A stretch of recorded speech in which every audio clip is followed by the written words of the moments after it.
Hello everyone, today we're going to take a worded equation, such as this one, all the way through to a balanced equation. So first off, you are given a lovely question here. When calcium comes in contact with water, calcium hydroxide and hydrogen gas are produced. In this case, you will be asked to turn this into a balanced equation.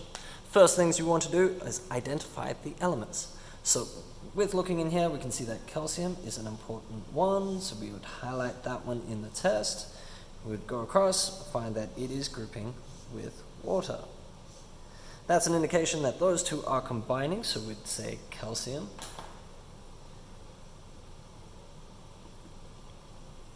is adding with water. In the second part of this, we can see that calcium hydroxide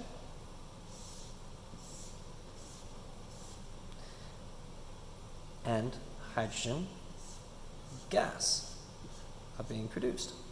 So we know that we are getting calcium hydroxide plus H in the gas form. Now, taking it from this step, we now have to actually transform this into its symbols. For this, we need to use our periodic table again. So here our periodic table comes out in play, and the elements that we are looking for are calcium. So in this case, calcium, Ca, as in the +2 column. So calcium, we've got Ca, we'll put a +2 there for its charge. We're adding that to water. As we all know, water is H2O. And bringing this across to make calcium, Ca, which has a +2 charge, and hydroxide. This is, in brackets, OH. And OH has a -1 charge.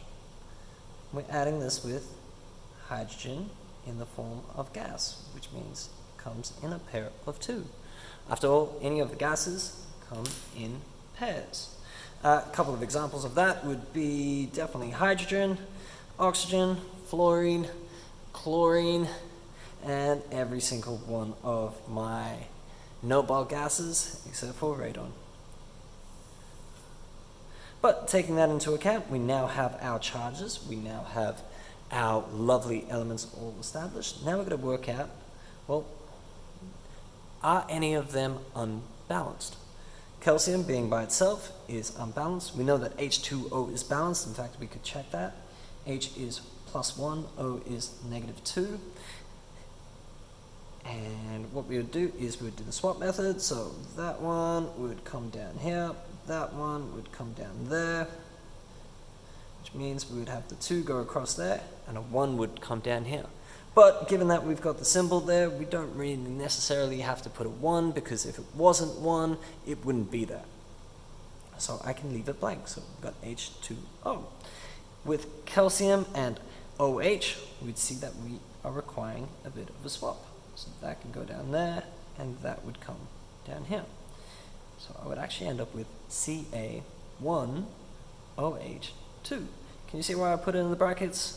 Because now everything in that brackets is multiplied by 2. And then H2, well, we know hydrogen gas, it is a gas, it comes in a pair of 2. Now, for the next step, let's just clean that up. So Ca plus H2O, bring it across, Ca, brackets, OH, close brackets, 2 plus H2. Now the next step we would have to do would be to follow my lovely rules for balancing an equation. Now we're going to run out a bit of the space, so I'm just going to put another sheet underneath here so we can do it a little bit more in depth. So my rules up on the side, once again, we are following my steps. Step 1, we're going to box everything. So trap them in a box, trap them in a box, trap all of those in a box. Remember, we go between the arrow and the plus. arrow on the plus. Anything before the plus, anything after the plus. Everything is trapped in a box now. Next step, we split it. So bring my lovely line down there, line down the middle. And what we've got on here, we've got the reactants. And on this side, we've got the products. If we go down, we now will calculate how much of each we have. So in this column, I have 1 Ca, I have 2 hydrogens, I have 1 oxygen. In this side, I've got 1 Ca, I've got 2 times that 1 oxygen, so I have 2 oxygens. I have 2 times the H, so that's 2 hydrogens. And then on this side, I've got 2 more hydrogens. So let's have a look. Are they balanced? Well, we've opened our boxes.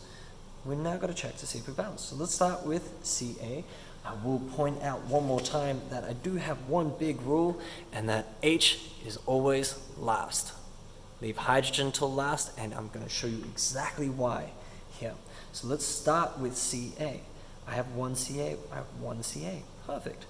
But I have, and once again, we're going to ignore the hydrogens, go to the next element, which is my O's. I have 1 O on that side, I have 2 O's on this side. I need to balance this out, which means I need to have 2 on this side.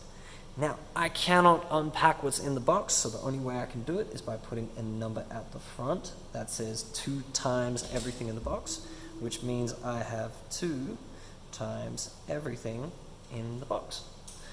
So in this case now, I have 4 hydrogens and I have 2 oxygens. My 4 hydrogens have now balanced out, my 2 oxygens have balanced out, and my 2 Cas, or calcium, have balanced out. Last part would be to check it, so I have 1 on that side, perfect. I have 1, 2, 3, 4, that's 2 times 2 is 4. I have 1 and 2, 2 times 1 is 2, perfect. I have 1 Ca, 1 Ca, I have 2 times O, I have 2 times H's, and I have 2 H's. I have 1, 1, I have 4, 4, I have 2 and 2. We could now say that this equation is balanced. And what would it look like? Well, when we would write it out in full, we would essentially write it as Ca plus 2H, 2 O's, 1 CaOH, close brackets, 2 plus H2. Thank you, everyone.